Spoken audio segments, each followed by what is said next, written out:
Hello, coming at you today with some sweater weather. Barely, but it still counts. Any old school SNL fans? Anyone? No? Okay. Last week we learned how to set boundaries with others once you realize you're not spending your time how you'd like to. Today we're going to talk about how to set boundaries with ourselves. For some of us, setting boundaries with ourselves will be even harder than setting them with others because we've been practicing wrong our entire lives. Maybe you tell yourself that you're going to stop working at a certain time so you can get to another activity, a workout, time with family or friends, etc. But then the time rolls around to close your laptop and you don't because you just need 5 more minutes to finish this one last email. Before you know it, 5 minutes turns into an hour and you have missed whatever it was you were going to do. So, how do you compartmentalize your life so that you can spend your time more intentionally? You've already done a lot of the work. And if you haven't, pause here, go back, watch my previous videos, Vision, Values, and Creating Space, parts 1 and 2, on how you do and don't want to spend your time. If you've already completed those challenges, then you already know where you need to make a change. It's those crossed out activities on your time tracker that involve only you. Maybe you spent 2 hours browsing the internet or watching an HGTV episode on how to decorate your office with no intention of actually doing that.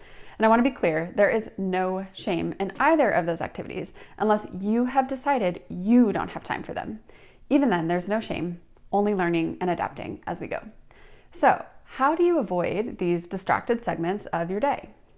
4 steps. You make a plan, hold yourself accountable, adjust the plan, and reflect. Here's your challenge. Find one activity you crossed out and apply the following steps to avoid doing that exact activity this upcoming week. Step 1, make a plan. What needs to be accomplished in the amount of time that you have? This could be 1 hour that you're planning for, or an entire day. The process is the same.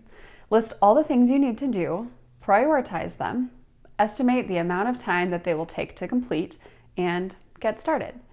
If you realize you have too much to complete in the amount of time that you have 2 options. You can either cut or postpone those items, or cut time and potentially quality off of multiple items. This could be all items or just the few that fall last in order of priority. Don't forget to be realistic with time here and budget in time for eating, using the restroom, etc.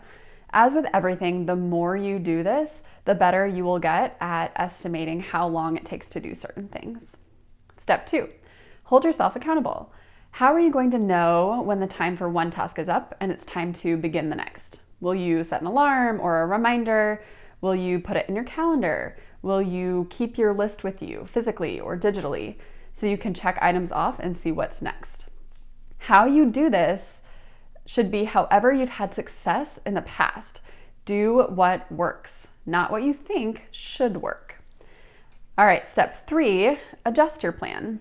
What happens when you get to the 3rd activity on your plan and you realize that you've lost half an hour somehow? Something ran over or popped up, or you forgot to account for something necessary. Take a few minutes here to reassess. What can you do with the time that you have left?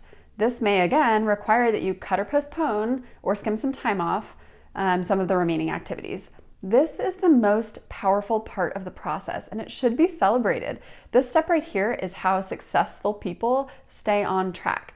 Nobody's plan, and I do mean nobody, works out the way that they had intended, even if we're just talking about running errands on a Saturday.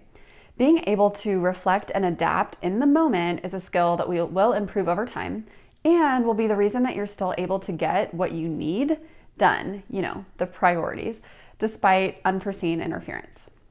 All right, step 4, the last step is to reflect. At the end of the time period that you made your plan for, reflect on what worked, what didn't, and what changes you'll make next time.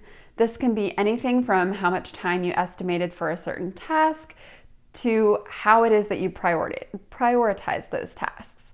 Maybe you forgot something important or realized the method that you were using for accountability needs to change.